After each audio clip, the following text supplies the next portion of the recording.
যে কোনো রাজনৈতিক দলের বিরুদ্ধে ব্যবস্থা বা নিষিদ্ধের সুপারিশ করতে পারবে আন্তর্জাতিক অপরাধ ট্রাইব্যুনাল।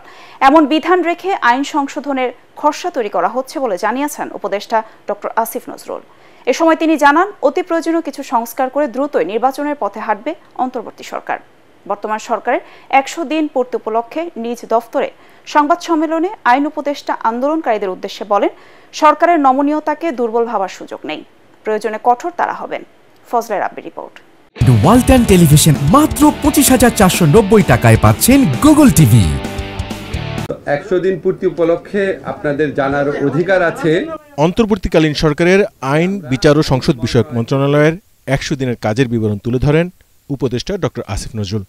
তিনি বলেন, সারা দেশে বিগত সরকারের আমলে নিয়োগ দেওয়া আইন কর্মকর্তাদের সরিয়ে 4300 জনকে নিয়োগ দেওয়া হয়েছে অ্যাটর্নি জেনারেল অফিসের 229 জন আইন কর্মকর্তাকে।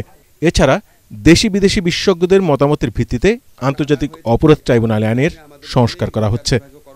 এতে রাজনৈতিক দল নিষিদ্ধের বিষয়টি ছেড়ে দেওয়া হচ্ছে ট্রাইব্যুনালের উপর। আদালতের সেই অথরিটি থাকবে। আদালত যদি মনে করে তাহলে প্রয়োজনীয় ব্যবস্থা, শাস্তিমূলক ব্যবস্থা গ্রহণ করার জন্য তারা সুপারিশ করতে পারবে, কনসার্ন অথরিটির কাছে সুপারিশ করবে। উপদেষ্টা বলেন, সরকার নমনীয় আচরণ করায় অনেক ক্ষেত্রে আন্দোলনকারীরা এর সুযোগ নিচ্ছেন। আমি মনে করি সাধারণ মানুষের পক্ষ থেকে তাদের বিরুদ্ধে প্রতিরোধ গড়ে তোলা উচিত।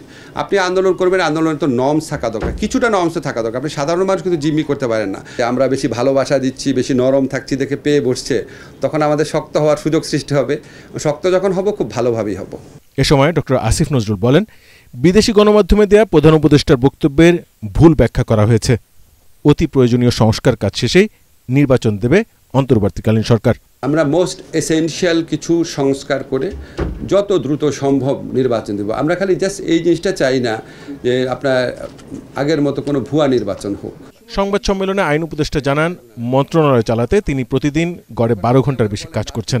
আমি একজন ধর্মপ্রাণ মানুষ, কোনো অন্যায় করি নাই, ভুল করতে পারি, যোগ্যতা আমার কম থাকতে পারে, অভিজ্ঞতা কম থাকতে পারে, কিন্তু প্রচেষ্টা কোনো কম ছিল না আর কি। সন্তুষ্ট না। 10-এর মধ্যে আমি খুব বেশি হলে 4 দিব নিজেকে।